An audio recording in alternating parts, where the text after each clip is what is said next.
you guys were focused differently than us during the 80s.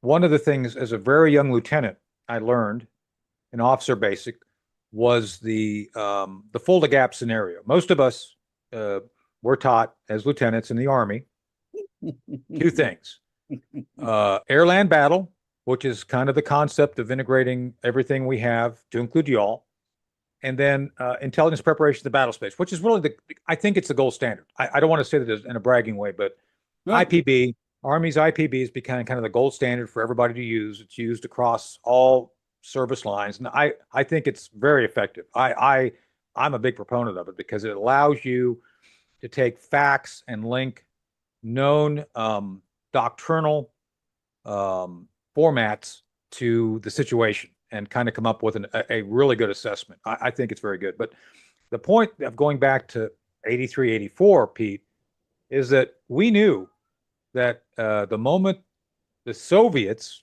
attacked, and I don't think they've changed that much, we couldn't hold them. I mean, they use armor effectively. So I think you probably know what I'm about to say. You know what we're supposed to do, right? Run! We're not going to stand. We're not going to stand and fight. The whole idea was what the term of art was active defense, that we were going to give up terrain. We were going to willingly give up terrain to them and let them have it. Like, you have the terrain, but we're going to make you pay a cost for every kilometer you take. And then at the time that they're coming in, we're going to be circling around. I love this term to don't take this as it is, because it was actually doctrine: deep penetration into software areas.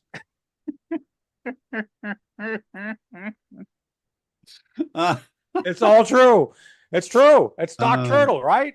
It is. I remember it vividly. I remember it vividly. And it works in DC. It's in certain institutions too, but that's a different story. We're not going to talk about DC. But you know, there's an interesting point here. There was a guy named Gallois, General Gallois. He was the father of the French nuclear force.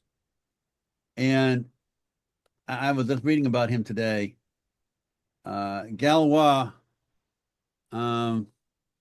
developed the theory of French defense.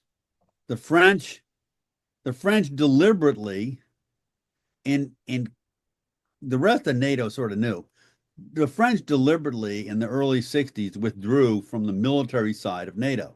Right. They would engage in conversation, but they weren't in the NATO military chain of command. Right.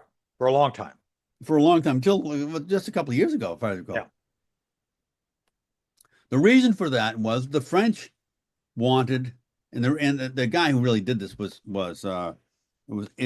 instigated by de Gaulle, even though I think he was just leaving the presidency at the time. But de Gaulle's point was, as he said to Gallois, was that the French had to be able to ensure that the Russians got no further than Germany. And so right. the French keep had, talking. I'm dealing with something. The French had these missiles at the time. This is in the late 50s, early 60s. The French had what were called Pluton missiles. And the Pluton missile, there's a kitty. Yeah. The Pluton missile was a short-range missile, less than 100-mile range missile with a nuclear weapon on it. Yeah. And what was going to happen is, as soon as the war started. Oh, yeah. This is true. I was reading Gallois' account of this today. The idea was the Pluton missile units would charge across the French border into Germany and lurk around essentially in the woods and wait. And once the Germans started closing, they were going to set off these missiles, nuclear tipped missiles, that all landed, by the way, in Germany. And they were going to create essentially a nuclear firewall.